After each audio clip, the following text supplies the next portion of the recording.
Hey everybody, it's KG News Network here. It is 6:30. It's 5/15/2019. You can get date stamp that. Went to the Republican meeting. This is my first one that I went to since I've been living here. Maybe some of you know, I'm getting more politically active due to current events, and also I just believe that every citizen should participate in their own government. Anyway, we had a speaker, Mr. Terry Holcomb, SRC rep, and we discussed the property tax, and he actually had an update from Austin. And good news for everybody who's looking for tax relief. SB2 will pass. It's in committee right now. What that means is that it's actually been passed, but they're working out some of the final details. These details that they're working out is the amount of increase. In other words, is it going to be 1, 2, 3? It's proposed 3.5. However, we're looking at probably it's going to be 2. I want to have to go. They're going to meet halfway, or actually they've agreed to meet halfway. They just have to come to terms. So anyway, it's going to pass.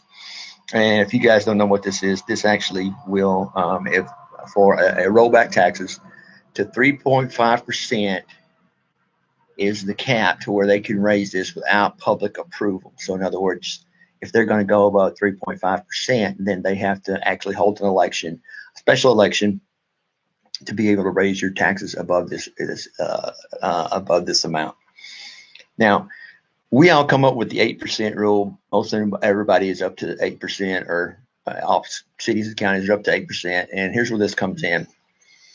The original 8% was actually passed many moons ago, back when inflation was a problem. We had current inflation that was Kennebush for all. Hey, how you doing? How you doing? Thanks for joining, man.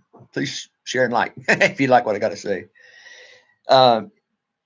Anyway, the 8% rule was put in place because of inflation. Now, when inflation was disappearing, we didn't never go back. In other words, right now, our inflation rate currently is 1.7%, and we're still paying for inflation up to 8%. So this is where this bill has come into play. This has actually been on the burner for a long period of time. However, the fact is that thanks to Governor Abbott and some special forces there, they have actually said we're going to get this done before we go home. And looks like it's going to happen. There's 11 days in the session, just in case anybody's worried. Now, there's another law here that's going into SB 10 that here in Huntington and Angelina County we need to pay attention to, because it's getting ready to bite us in the ass, or it's going to get ready to bite our school district in half, in the ass. It's called the School Safety and Mental Health Program. Now, I don't know if you guys know it or not. However, the fact is there's been commissions that have been going on for the last 2 years, sitting down with these schools and finding out how the money was actually appropriated to mental health and actual physical security of the schools. Now, currently, our school system has diverted some of these funds to their athletic department, to their band department, whatever. Anyway, these funds have been diverted, and they haven't been totally spent on the mental health care and actually the actual physical security of, or to make sure that our kids are actually going to school in a safe environment, no matter if they're mentally challenged or not. So based on this commission's report, is that they're passing this and they're setting down guidelines to actually state and actually put in writing and per law that the cities and the school districts have to follow this law, because if not, they'll be financially responsible. This right here will be direct response to our Huntington Independent School District's investigation on our mental health issues and also our physical security, because the fact is we currently have investigating right now a individual who was actually sexually assaulted, sexually abused at high school. And we know now that these funds were diverted elsewhere that should have been spent on mental health. And who made that decision? Boom. Booyah, the school board. They decided to take money away from the mental health program and the physical security, and they put it into other programs, i.e. the athletic department and or anything that had to do with athletics. So can you see the bill? Can you see where this is getting to be a problem for Huntington Independent School District? Can you see where that they got caught. And unfortunately, it took a child to be abused and come forward to admit to this and actually come forward and say, this is not, I'm not the only one. And other 20 other individuals come through and say, we had the same problem. We actually reported it to the people we're supposed to report it to, and nothing happened. This right here is where we're at in not only Texas, but also in pretty much America, is because the fact is that we have been taught, if you see something, say something. If you see an entity breaking a law, i.e. the school board, i.e. the city council, i.e. the county commissioners, if you see it, it's your job to report it right then. Right then. If you hear that they're actually going to make an ordinance or a law pertaining to the citizens, and it's in violation of the Constitution or the Texas State Constitution, it is your duty as a citizen to report it immediately. So everybody who's involved in this note, who's going to be taking notes and going to vote on this action, actually has the entire story. In other words, they can't be bullied into their vote. I'll give you an example. A rule, an ordinance was proposed being passed, said little girls could not play softball on Sundays because it was bad for our parents and they should be in church. I immediately said, sir, you can't do that. It's breaking law, and I was arrested. So right there, we have an example of how city councils and county governments operate, because if you don't go along and you suit up and you show up and you actually exercise your rights, you will be subject to arrested. And anybody who goes to the city council meeting or these county meetings, they know it. It encompasses Texas and many other individuals that I'm coming to and saying, hey, this is actually happening. Now, where we're going to come down to the Republican Party, we're winding down the 11 days before the session's over with. All our representatives are in Austin, and they are passing as many bills as they can. And there's some that are mandated that have to pass. So if they don't pass them, they don't go home. Another law that was passed in Texas is that nunchucks and brass knuckles are legal now. They used to be illegal, but now they're legal for self-defense. And even this includes machetes, hatchets, things that people like myself live in a rural community. I have a machete in my truck, and I have a hatchet, because the fact is that if I ever see it get up on a snake, I got something to kill it with. And the fact is that some places that I go hunt, I need to have a machete to get through there. I'm not going to go out as an axe murderer and go out and stand on the corner and swing axes at people. No, that's not me. And that's not the majority of the people. So finally, this law is catching up to where brass knuckles and nunchucks are actually going to be authorized for us to carry in our vehicles or on our person. I guarantee you that officers in Angelina County, they will not be aware of this law, and they will arrest somebody. They will arrest somebody for carrying around a nunchuck or brass knuckles, and they will get to court now. Oh shit, we didn't know about that law. Anyway, this law goes into effect January the 1st, like most of them. Now, in the Republican Party, what we're looking for is that what we realize is that it has come to fruition. Both sides admit it, Republicans and Democrats, that Texas is in play. What this means is, politically terms, I'm not trying to say people don't understand it, but anyway, it means it's wide open. It means it could go either Democrat or they could go Republican, whichever. Now, we have learned through the Beto fiasco, when he challenged Cruz, how much money they're willing to pump into Texas, the Democrats I'm talking about, into winning seats in the House or winning seats. This is just the first wave of the amount of money that's getting ready to come in here, because they're going for the House and they're going for the Senate. Right now, we have 19 senators that are Republicans. We can't lose one, or we're in the minority. We can't lose one. The House is going to be free for all, because the fact is that we have constituents, or we have people who are in office right now who have forgot about the community, and people are going to start asking why then you didn't perform your platform where you said you were going to, and is there another option? Our state representatives, Mr. Trent Ashby, Mr. Lou Gomer, Mr. Cornyn, these individuals, may have gotten themselves on TV, and they may have qualified for some damn committee that makes them look good. However, the fact is you're not doing anything for your constituents. You're not doing anything back home that make us pay attention that you're actually on our side. This is a problem that we face in the Republican Party right now, because if you're doing the numbers and you're taking look at polls and you're looking at the numbers, it is going to be won in the urban area, or the urban areas are going to go particularly how they've always gone in the past. Where you will pick up votes is in the rural communities. This is where the battlefield actually lies. There's 1.1 million individuals who have actually moved to Texas from California, from New York, from Maine, from all these places where they're getting their rights taken away from them, instead of coming down here. That's 1 million people that actually are untouched voters that actually have not voted here in Texas yet.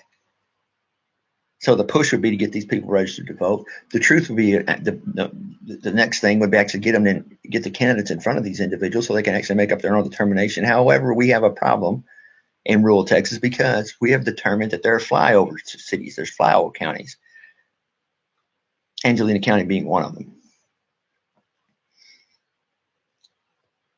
The chairman, Mr. Baum, who's at the Republican convention or committee here in Angelina County, I met him last night, and the push is on to actually for us to start, because the fact is the Democrats are already here. They're already spending money here, and we haven't even gotten into the election. We haven't even gotten to the election phase of it yet, but they're already spending money here.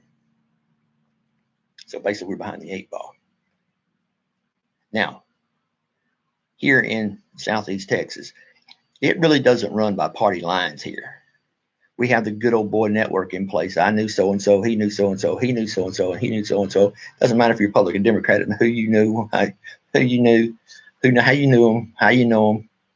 Are you close to them? Are they going to do something for you personally? We don't think of the big group. So the fact is that Republican and Democratic lines don't really fall into the matter. What's actually going to put in play is who shows up to vote. And this is not coming from me. This is from the people at the Republican meeting last night. I was so happy to go to a meeting and actually be able to want to be listened to and be heard and discuss political issues and discuss them out in the open without having to actually sit through the forum of a city council where nothing gets done. Everybody just wants to get the hell out of there and go home and eat their pork chops and macaroni and cheese. But they were actually working on issues that we would face in the coming elections. I'll say it once again. The preference is back is who shows up to vote. It does not matter if you're registered Republican. It does not matter if you're Democrat. It does not matter if you're independent. It doesn't matter what you are. If you don't show up to vote, it don't make no difference.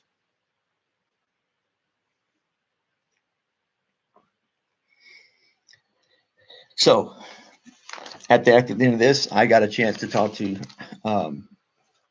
our county judge, Mr. Limberly. In the past, based on our relationship, we've been coming and going or whatever, but I call him out, I ask him questions, and he actually answers my questions. He actually puts some thought into it. He actually answers my questions, and he actually is in touch with not only me, but all the rest of the people. He's willing, has the open door policy, and he's willing to actually listen to the constituents. But here's where it gets ugly. Mr. Limberly's hands are tied because he doesn't have any clout, because the fact is that I will be the first one to apologize, and I was the first one to apologize to him last night. I told him I'm very sorry the way the city council, the mayor, treated you at your last time that you actually spoke to our meeting with your proposal. I am very sorry the way you were treated. I was ashamed. I was embarrassed to be a part of a city that treats an elected official like that. The issue is basically this. It's for a no-brainer. However, if you guys are just tuning into my video, haven't been keeping up, the issue was a no-brainer. It is required by a city to actually provide ambulance service. Okay? It's required. If you're a city, you have to have it. For years now, the county has actually been putting forward this money, and they're not getting paid back by any city. Mr. Limberley's actually was saying we need to get this money so we can actually continue service into these cities. Comes out to $4 per person. I know everybody in Texas says, I don't want my rates to go up. I don't want to go up my rates. I don't want to go up in our rates at all. However, the fact is, let's swallow the bullet here a little bit. We're fourth in infant mortality rate in the state of Texas. We're number 222 of healthcare in 250 counties in Texas. Our healthcare system needs to be supported a little bit. How many of these individuals that actually infant mortality, how many of these people just couldn't get to the hospital fast enough?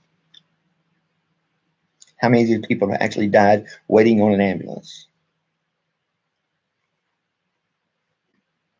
I'll get those figures because I've actually put in a Freedom of Information request to the city of Lufkin and actually asked them how many. So we can break it down, get to the nuts and bolts, and get to the real problem. However, we don't look at these statistics. We don't look at the details. We don't look at those things here in Angelina County. What we look for is the fact is that I'm right, you're wrong. And guess what? My daddy outranked your daddy. My daddy was better. I don't give a rat's ass who your daddy was. We're dealing in it. I don't care how good a man your daddy is. It don't have any reflection on you. Who are you and what do you stand for? I digress. But this is what it comes down to. These are the issues that actually not only face us, but also face individual cities and counties across Texas. And this is what we have to deal with when we're coming up for election. If you think it's bad now with the pushback that we get from the state, from our state senate, from our national representatives on how it's hard, how difficult it is for Trump to make things happen and to get things done that we all want to get done, just take that to another level to whenever our Senate and our House representatives in the state are doing the same damn thing, fighting amongst themselves and actually keeping themselves in the headlines, because the fact is not because they're using issues, because the fact is they're mudslinging. The time for the mudslinging is over. It's time to get down to brass tacks and start looking at some issues, start looking at the hard lines, start looking at facts, because the facts will blow you away. I currently have a CAFR report into the city of Huntington. Matter of fact, it's coming to, I got to check the date on it. But anyway, I usually give Miss Davis a leeway because she's busy and they have pretty much, they say 10 days. I give them up to 20 days because I know she's busy and I'm not that anal. But as soon as I get this CAFR report will go up online and then you can actually see for yourself how we're spending our money if you'll pay attention. You can go line by line and you can actually determine how the actual city spend their money. Maybe this is the reason why they're late. Maybe they're too busy hiding or trying to find out where this went, whatever. I don't know. I'm just winging it here. I don't know. Just asking questions. But the thing about it is that, yeah, every time you ask for accountability from City of Huntington, it doesn't just come to you. You have to go through the county attorney or city attorney and all this. And our public servants are required to be taught a class on the Freedom of Information request before you can even take office as a secretary or city manager. You have to take this test. You should be able to determine what's public information is what not.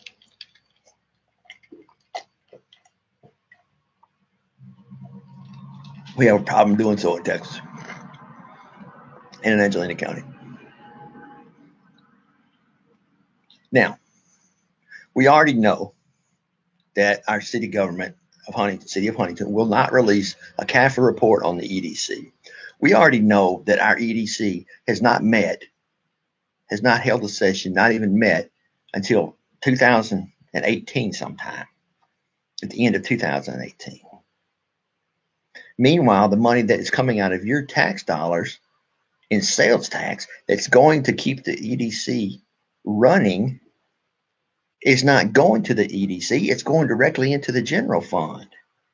And there's no way to trace this money.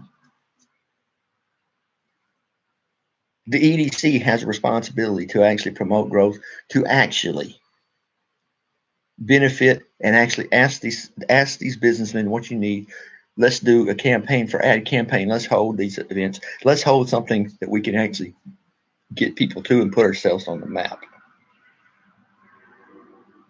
$107,000 was appropriated for this. Now, Economic Development Commission, or EDD, whichever one you want to call it, they are allowed to appropriate so much money for roads that lead up to businesses, not to patch Johnny Highway's road down there, in the city limits, but just barely. It's for actual roads that actually increase business, or it actually benefits our businesses, local businesses that are here. This is what it's there for. The next step is that the actual city is taking over for it, because the fact is, guess what? We're just going to put it in the general fund and all work out. I addressed the Republican the members there last night, and we had them after it was over with. I was writing notes and I was listening. People were thankful that I'm here. People wanted to know what I was thinking. People wanted to know what my issues were. People wanted to know so they could actually form their campaigns in their local areas. I told them that we didn't raise taxes. We didn't. Which is a sounding board with our city government. We didn't raise taxes. We didn't raise taxes. No, you didn't. You charged a 19% rate hike across the board and disguised it as a sewer and water bill. But guess what? It's taxes. You just call it something different. When I proposed this, I said, this is what happens in Huntington. They say elect new officials. Another individual said, stay on their butt. He asked me, are you involved? I said, yes, sir. He said, stay on their butt. I said, well, I don't want, I'm not a pain in the ass anyway. So I'm already a pain in the ass in Huntington. He says, you know what? He said, do you really care? Do you want to actually make your county better? So the games are there. They're being played. I don't know of anybody in Huntington that I can talk to right now that doesn't recognize that this kind of system is going. Old hats will tell you that, we've been doing this thing for 50 years. We've been doing this thing for 50 years. Do you think maybe the laws have changed within the last 50 years? Do you think the laws may actually have changed to benefit you and actually help you fight against city government, against taking your hard-earned dollar away? Do you think that maybe if we pay attention to those laws, that maybe, and we address them to these people, maybe we'll put them on a spot and make them answer a question? I don't know. But if you ask a city official something specific, if you ask them a percentage or you ask them how much money they know, whatever it is, here's what you'll get. Well, and then I asked you a question. I didn't mean I want you to, but here, you know what that reminds me of? It reminds me of them good old boys out here. You know what? It means hold my beer. Because as soon as you say the next thing or whatever the next thing you do is going to be bad. So they don't want to say it. And we, the people, fail to hold them accountable. And by not holding them accountable, they get away with more and more and more. And they do not actually, they don't give you information unless you ask for it.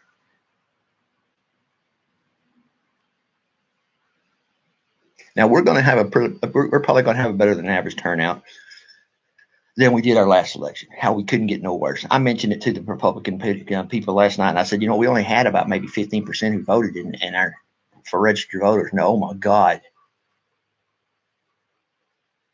People come after me and ask me and said, are you telling me the truth? I said, yes, sir. I said, here's the number of votes. Here's the number of registered voters. Here's the number who voted. I said, you're right. I had somebody call me back today and said, I checked your figures. You're right. So we got a problem right now going into it. We ain't got nobody voting. We don't have anybody standing up and saying, I believe in this. I believe in this, and saying without any fear of reprisal from other individuals. When a mayor of a city stands up in a city council meeting and demands his city council members vote to actually put two new vehicles, that police department vehicles, on the road, and he is demanding it, and he is actually threatening these individuals if they don't vote the way he wants to do, or what, Mr. Mayor? What are you going to do if I don't vote that way? I am sick and tired of being run by one person. One person and his general idea of what Huntington's supposed to look like, and doesn't allow city council members or other individuals to be involved in the conversation because it's his way as the highway, and I'm sick and tired of it. Hey, what's up, Nacho? It's the first time I've gone on record, but it's beyond me to actually go to a city council meeting, seeing a mayor of a city treat a county judge this way, and then stand up and demand his city council members vote the way he wants them to vote, excludes the vote, and tells three selective members, the city manager, the city secretary, and the chief of police, said, y'all get together and work it out, but I want 2 new vehicles on the road. Did we even think about maybe purchasing used vehicles that had 10,000, 24,000 miles on them that were available? No, we didn't. Why don't we use half that money and spend on 2 vehicles? They're newer vehicles. And why don't we spend another $10,000 and put it for ambulance service so we can ambulance service and we have new vehicles too? God, that's so simple.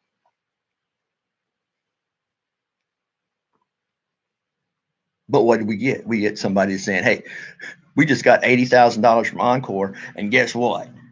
We're going to spend that on new vehicles. You're $6.9 million in debt, and you're going to take $80,000 and spend it frivolously? Now, let's go back to this point here. Is it possible that maybe the mayor realizes to keep income coming in that he can utilize, he needs more police cars on the road to write more tickets? If a city government generates more than 30% of its profits from its police department, parking tickets, traffic tickets, and guess what? The other 10% goes back to the state of Texas. We are using 41.7% of our income from tickets. That's how much income that they're gaining. And they're only supposed to get 30%. I think maybe the Texas Comptroller might want to be interested in that, because the fact is, you know what? Crush your numbers. Crunch your numbers, because the fact is that they don't add up. We have had the same auditing company for 25 years in a row. It's not independent. We hire them to do the audit. And they have identified these areas that, you know what, hey, we would like to see all this encompassed into one account like you're supposed to do, put it in a general fund. And if it's account for the water bill, if it's account for water services, if you have actually lined out these accounts that's supposed to be paying for this, that's what they go for. But no, it goes into the general fund. It's round and round and round and round and round. Guess what? What do you call that? I don't know, but in mafia terms, that's money laundering. You're taking money from me, saying you're going to pay for that and spending it on somebody else, something else. That's against the law, damn it.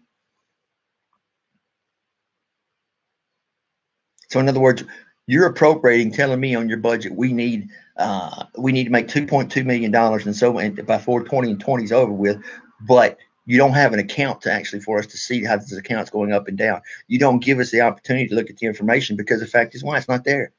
There is no account.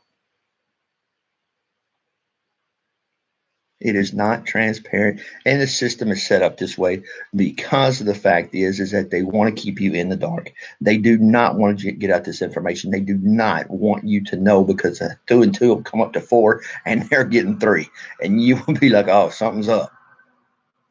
And the further you go down this rabbit hole, the further you will take it, because it's always like people tell me, follow the money. When you follow the money and all of a sudden it disappears in a general fund and there's no accountability what's happening in that general fund, we got a problem.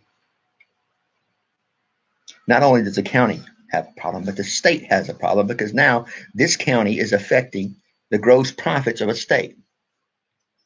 10% of our income for traffic tickets is supposed to go to the state of Texas. We're supposed to write them out a check every month, but we don't. Imagine how much that transpires over the years. How much money do we owe? And we're overlooked because the fact is nobody says anything about it. Nobody calls attention to it. While speaking with a gentleman also, and this is the other issue I want to talk to about voting, is the fact is you know what? I speak to too many people here and around that say, you know what? Who else are we going to get to do it? It's like we have to choose between the worst candidate. They're all bad. We gotta vote for the one that's not as bad. That is a shame to actually have to say. I didn't want to vote for him, but hell, I didn't have no choice. Now that there, ladies and gentlemen, is when you know that your country or your county or your city is in a bind, because if you have to vote for the lesser of two evils and they're both evil and you got to vote for them, guess what? It's not a good system. It's not the republic and the democracy that I grew up and raised upon and how it's explained to me.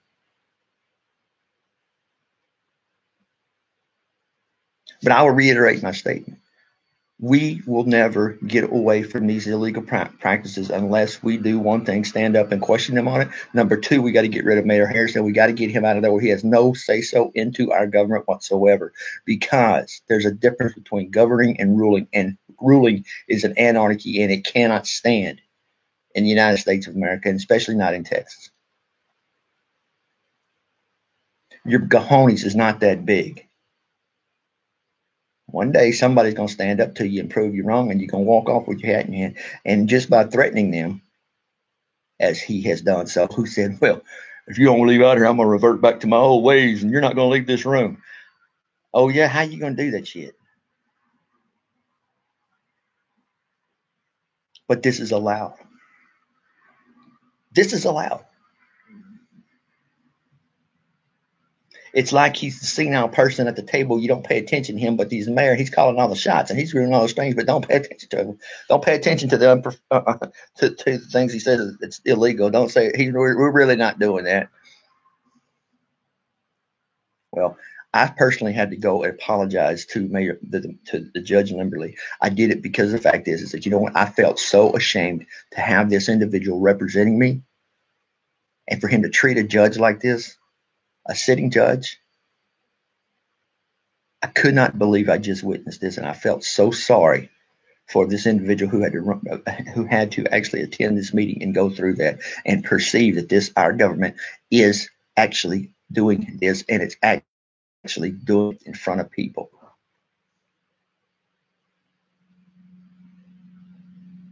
To the mayor of Huntington, Texas, you do not have the right to talk about alternative lifestyles in a negative view in a public forum. I don't care what you do outside your court. I don't really give a rat's ass what you do. Go eat pork chops and macaroni and cheese. I don't care. But you do not get up and disrespect an individual because he has alternative lifestyle. And you do not tell little young ladies when they can play church and when they can't play church. If you are senile and you need to get out of office, because the fact is, at some point you're going to break the law, and you already have. This time of actually wishy-washy, well, I got attorneys on my side, I got this guy on my side, sooner or later the law is going to catch up to you anyway. Like, you know, you can't get out of this one.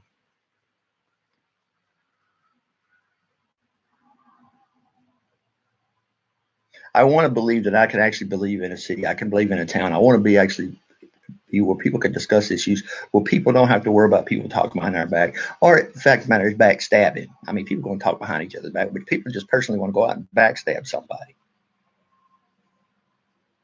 Who's the enemy?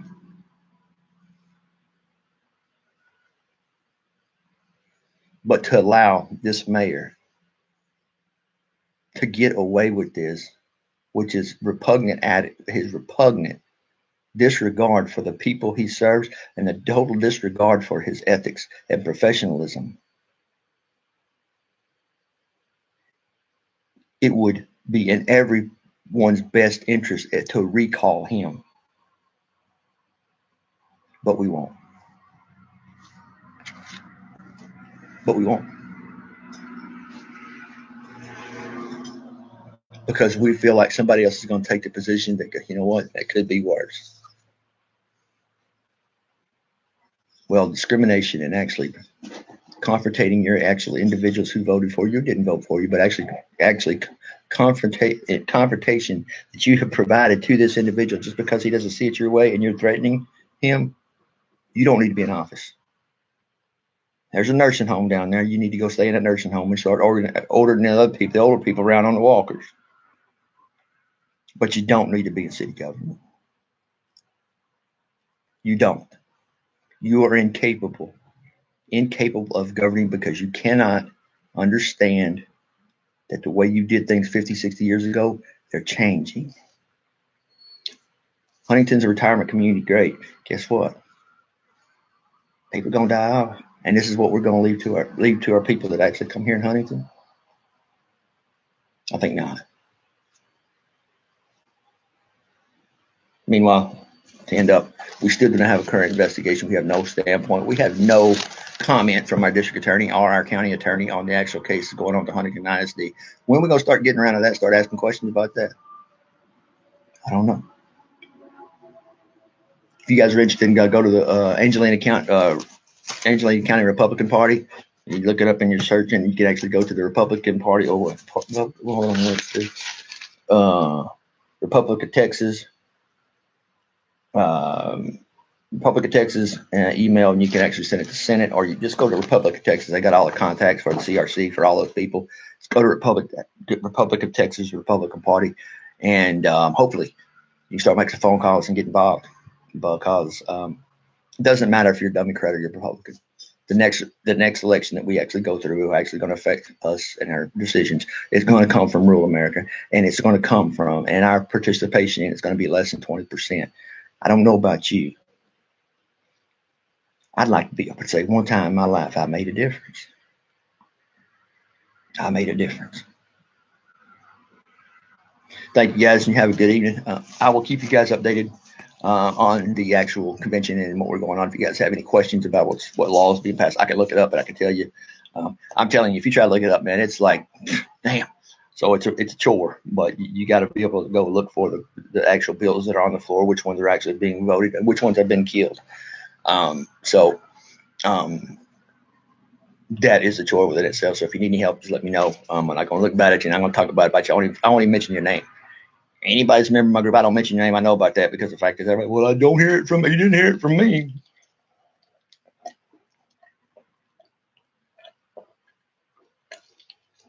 I come from the background. Yeah, it came from me, and I can prove it. Let's go through the numbers. Let's go through what you said. In other words, hold politicians accountable. Things start changing, get better. Trust me. Cajun News Network, we're out of here. Me and Smoke, we're out of here. What you